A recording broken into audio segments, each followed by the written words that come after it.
there's any way to help me. I began to be frightened on the ship, when he behaved so queerly, just because I talked about the most ordinary things to one or two men. He made me stay in my cabin, but you'll remember that. Already it's like ages ago.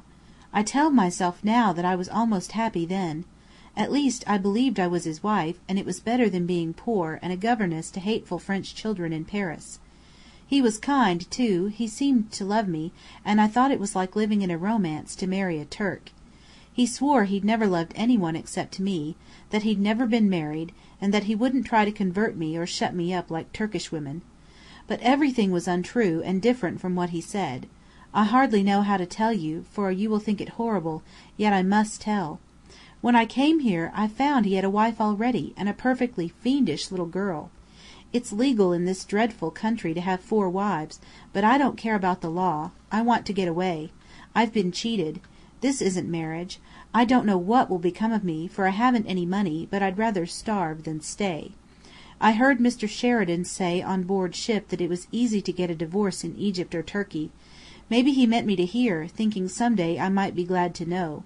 But I can't get a divorce while I'm shut up in this house and watched. Now he suspects I want to leave him, since a scene we had about the wife, and he won't let me go out, even into the garden. You are my only hope. You'll wonder why I don't try appealing to the American consul here instead of to you. I suppose there must be a consul. Asiut seems a big, important town. I'll tell you why I don't. For one thing, there mayn't be a consul. For another thing, the woman who has promised to post this wouldn't do so if she guessed I was writing against my husband, who is her brother-in-law, and she would guess if she saw an envelope addressed to a consul, although she knows scarcely any English. I have to talk to her in French.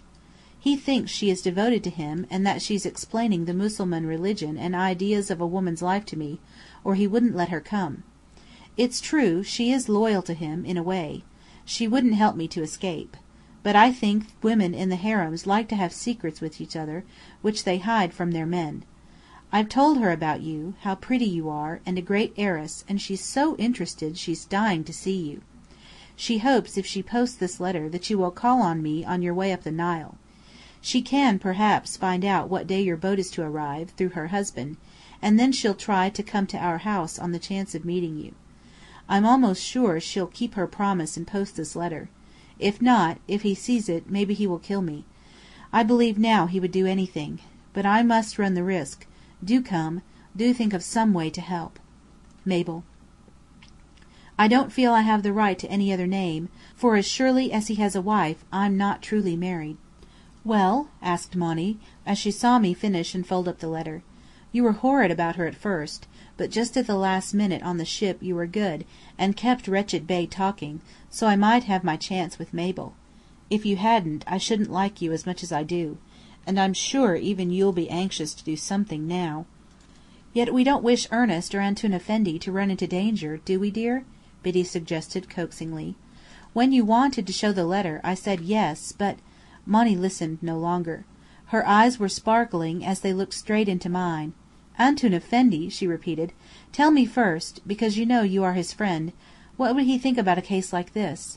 Whatever he is, he's not a Mussulman, I'm sure. Still, he's not one of us. You're sure he's not a Mussulman? I echoed. What makes you sure, when you know he's been to Mecca, unless somebody has put the idea into your head? His own head put it there, she answered. I saw it without his turban, the night of the alarm in camp. It wasn't shaved, as I've read the heads of Muslim men are. It was a head like the head of every Christian man I know, except that it was in better shape than most. So, as he isn't Mussulman, he might not mind our trying to help this poor deceived girl? Shall I ask his advice? I inquired, rather dryly, perhaps. She hesitated for an instant, then said, Yes. You seem certain that whatever he thinks, he won't betray your plan. I am certain, she replied, looking rapt. He's not the kind of man who betrays.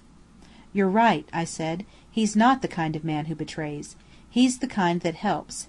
Though in such a case as this, you know, the very meany or forbidden. Still, we shall see. We could not see at once, however, because Anthony had not come on board. Even when the hour for starting arrived, there was no Anthony, no message from Anthony. Your friend isn't going to leave us in the lurch, is he? Asked Sir Marcus, watch in hand. He had meant to travel with us as far as Beni Hassan, our first stop, and return to Cairo by donkey and train, but had changed his intention and was going off at once. I thought I could guess why. The Enchantress Isis ought to be under way this very minute, but Antoun and you are our chief attractions. We can't leave him behind." I agreed. We could not leave Anthony behind, but I was not worrying. If he had to drop down out of an aeroplane, I felt sure that having said he would come he would keep his word. So, while Sir Marcus stared at his watch and fumed, I rushed usefully about among the ladies who clamoured for their luggage, or complained that their cabins were too small for innovation trunks. I showed them how these travelling wardrobes could be opened wide and flattened against the walls, taking up next to no room. I assured each woman in confidence that she had been given the best cabin on the boat. I dealt out little illustrated books about the trip. I advised people which tables to choose in the dining saloon, and consoled them when the places they wanted were gone. Still the Enchantress Isis had not stirred, and a rumour was beginning to go round that something had happened, when suddenly I saw Antoun Effendi's green turban. "Thank goodness!" muttered Sir Marcus, putting his watch into his pocket. And then Mrs. East came swiftly across the deck from the door of her own suite, where she must have stood watching, hidden behind the portière. "Oh, Antoun Effendi!" she cried, and though her face was turned toward us, she did not seem to know that we existed. How Anthony looked at her we could not judge, for we saw only his back, but her eyes must have told Sir Marcus a piece of news. He glanced from her to Fenton, and from Fenton to her, with the expression of a schoolboy who has been punished for something he hasn't done.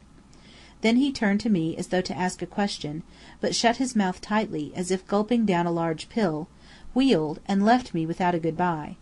I wondered, Cleopatra fashion, what he had done in his last incarnation to deserve these heavy blows in the hour which should have seen his triumph.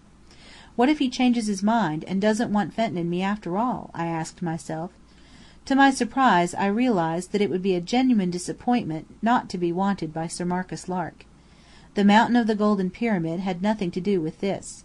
It was borne in upon me that I had begun to enjoy the rôle of conductor, and certainly I was learning lessons in high diplomacy which might be useful in my career. Anthony, who was free as an eagle from questions of innovation trunks and how to give everybody the best cabins, and places at table, looked as if he were bound for the island of Hesperides, on a voyage of pure romance. The air of gravity and responsibility he had worn in Cairo and in the desert was gone with the starting of the boat. I knew suddenly, without asking him, that his mission had been of a far more serious nature than the transplanting of a sheikh's tomb, that there had been something else, and that it had finished at the last moment in success. "Sir Marcus was worrying about you," I said, when the importance of unpacking left the deck empty save for Anthony and me. "You weren't, were you?" He was smiling at me in the friendly, confidential way that showed a happy mood. "Not I. I knew you'd turn up, as you'd said you would." "Thanks, my good Duffer. But now it's over, I don't mind telling you that it was a toss-up." "You mean there was a chance of your failing us, in spite of the mountain?" "Well, I meant to bring this off somehow.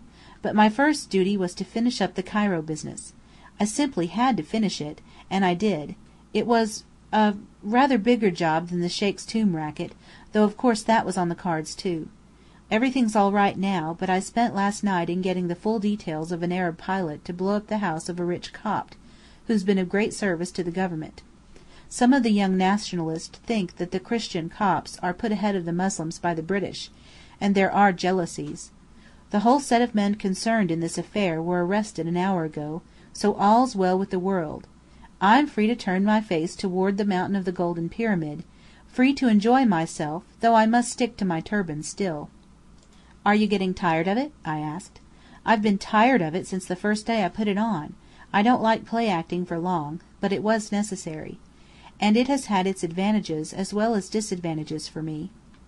I should have liked to ask another question, but dared not, so instead I told him about the letter from Bashid Bey's beautiful American bride, Mabella Hannum, the ship's mystery of the Laconia.